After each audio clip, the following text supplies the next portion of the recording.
ফিলিস্তিনের কপালে কি আছে?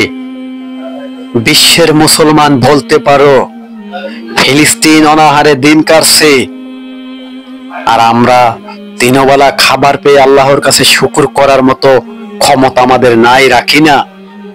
ইতিমধ্যে পুরো বিশ্বের ভিতরে প্রতিটা রাষ্ট্রের ভিতরে প্রতিবাদ শুরু করছে। ইহুদিবাদী ইসরায়েল এমন একটা শাসক, সে নমরুদ সাদ্দাতের চেয়েও ভয়ঙ্কর, ফেরাউনের চেয়েও ভয়ঙ্কর।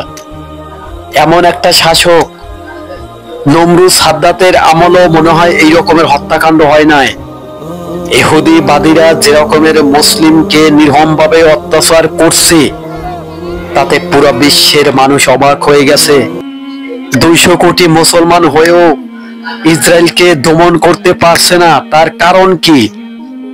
বিশেষজ্ঞরা বলছে ইহুদিবাদীরা বিশাল এক আয়োজন করেছে যাতে পুরা বিশ্বের মুসলমান সব ধ্বংস হয়ে যায়। তারা পারমাণবিক অস্ত্র প্রস্তুত রাখছে। ইহুদিবাদীরা মিলে মাসুম মাসুম বাচ্চাদের হত্যা করছে এবং এমন ভাবে হত্যাকাণ্ড চালাইছে, থাইকার মতো ফিলিস্তিনের কোনো জায়গা তারা রাখে নাই। পুরো ফিলিস্তিনটা তারা ধ্বংস করে ফেলছে। সারি সারি মানুষ তারা আফসোস করছে ফিলিস্তিনের কপালে কি হইতে চলেছে, এবং পুরা বিশ্বের মুসলমান তাকিয়ে তাকিয়ে দেখছে। কোনো কিছু করার মতো ক্ষমতা কি তাদের নাই? এমন এমন রাষ্ট্র আছে, মুসলিম রাষ্ট্র, ইহুদিবাদীকে পলকের ভিতরে ধ্বংস করতে পারে, কিন্তু তারা কেন চুপ করে আছে? ক্ষমতাটা পৃথিবীর ভিতরে এমন অস্থিতিশীল হয়ে উঠছে যে ক্ষমতা যদি আমাকে দেওয়া হয় তবে আমি চুপ করে থাকব। প্রতিনিয়ত এরকমের ঘটনা অহরহ ঘটছে।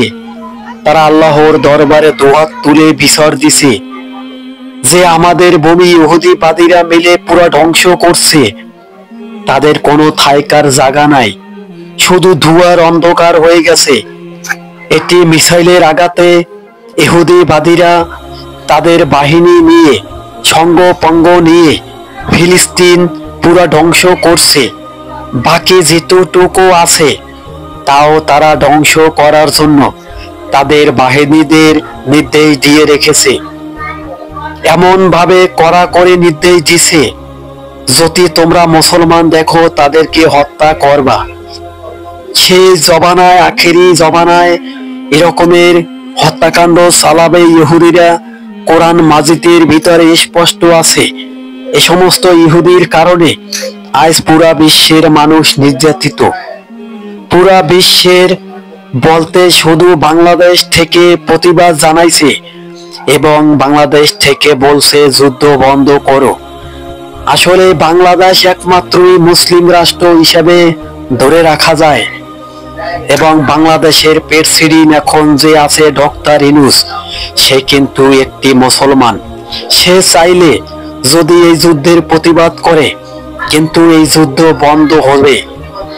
ইহুদিবাদীরা যেরকমের আমাদের ভাইদের উপরে অত্যাচার করছে, তারা মিলে কূটনীতিভাবে, তাতে আমরা নিন্দা জানাই। ইহুদিবাদীরা পৃথিবীর ভিতরে শুধু তাণ্ডব চালাচ্ছে।